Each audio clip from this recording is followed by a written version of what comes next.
The first thing you can't talk about on Squawback Radio in Sydney is the timeline from when the case was dropped to how quickly Brittany was paid millions of dollars. I've made the difficult decision that it is no longer in the public interest to pursue a prosecution. The ACT's Director of Public Prosecutions sensationally dropping the rape charge against former political staffer Bruce Lohman after prosecutors received medical advice about the unacceptable risk the trauma of a retrial would pose to his accuser, Brittany Higgins. The safety of a complainant in a sexual assault matter must be paramount. A close friend of Miss Higgins revealing the 28-year-old is in hospital receiving treatment after what she calls an unrelenting few years. It's the 4th of December and the trial is aborted not for any particulars to do with the prosecution case or the defence case, but an external matter about health advice, no report shown, but her friend says she's in hospital, but not which hospital. A retrial in the ACT Supreme Court had been set down for February, but will now be abandoned. The prosecutor didn't have to drop the case immediately he got the advice. He could have waited till late January to see if her condition changed. When former Liberal staffer Brittany Higgins has reached a settlement with the Commonwealth after launching civil action over her claims of sexual assault. 8 days later, her civil case, which can normally take months, even years if it goes to court, is all done and dusted within 8 days of the case being dropped. I mean, finalised. That's submissions made, negotiations done, settlement done. The details of the settlement are confidential this morning, but what we do know is that it comes just after 1 day of mediation, with the claim running into the millions of dollars. Now, I was listening to 1269, getting ready to listen to their afternoon sports show with Graham Hughes, Brett Patworth and Tunksy. Excellent show.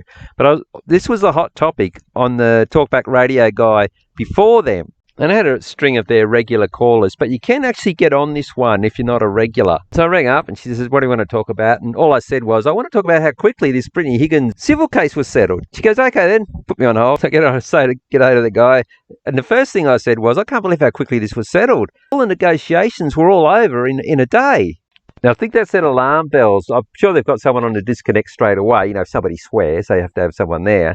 Now, I continued on. And I got to say part of this, but what I was going to say in its entirety was, well, they would have required reams and reams of paper in their submission detailing, you know, all the medical records they would have needed, and each amount, and then added them all up, and then the government would have to take it away and do an analysis of it and come back and negotiate. Oh, that one's okay, that one's not, and they come back with counter claims. It could take months, maybe years. Anyway, I'd already said with it. I didn't get to say all that. I got to the point where I said reams and reams of paper with medical records, and that was it.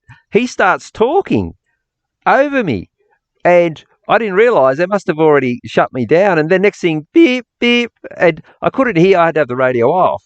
So I don't know exactly how much I got to say, but if the chronology was when he started talking or there before, I got virtually to say nothing. So you can't get that on Squawkback Radio. Now, the reason you can't is that proves that it's been all planned. I mean, how would they didn't know that the case was going to be dropped, did they? It would take more than a couple of days to put together a whole compensation claim to start with. And then, like I've just mentioned, the negotiations, it would take years. But the fact it was all over and they can't have people figuring that out because they're quite widely listened to this station. And then, you know, they'd have heaps of follow-up phone calls going, hang on a minute, something's not right about this. So they cut me off. So that's one. Now, the second is that, well, I'm pretty sure that you can't talk about her from my experience, but I'm not 100% sure. But this is the security guard, the only person that went into the office on the night that all this supposedly happened. We should have seen her all the time in the last couple of years, almost as much as Brittany, because she was the only other person there apart from those two. And she only ever made one appearance almost 18 months ago on Four Corners in March 2021. Now, her and another security guard, they let Brittany and the other doofus in, and she said the girl was drunk when they arrived at Parliament House. She walked with them up to Reynolds' office and opened the door for them, and in they went. And 40 minutes later, he leaves. She goes up to check on Brittany. Now, this is going to sound ridiculous, what I'm about to say, but she said it, and I'm going to do a breakdown video where I can't stop fucking laughing my head off. Now, she goes back to check on Brittany after he's gone, thinking, okay, what's going on here? She goes there, and she sees Brittany's naked, completely naked. Now, all she says she does is, well, it's a bit conflicting. At one point, she says, oh, I went, oh. And she reckons that Brittany rolled over and she thought, oh, she's perfectly okay. I'll shut the door and give her some privacy.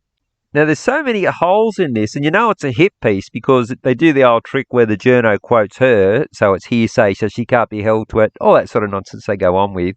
And she never mentions Higgins' names, and the way she describes it, they never actually had a she said and Brittany said conversation. This was a hit piece designed so they could walk back from, like they always do.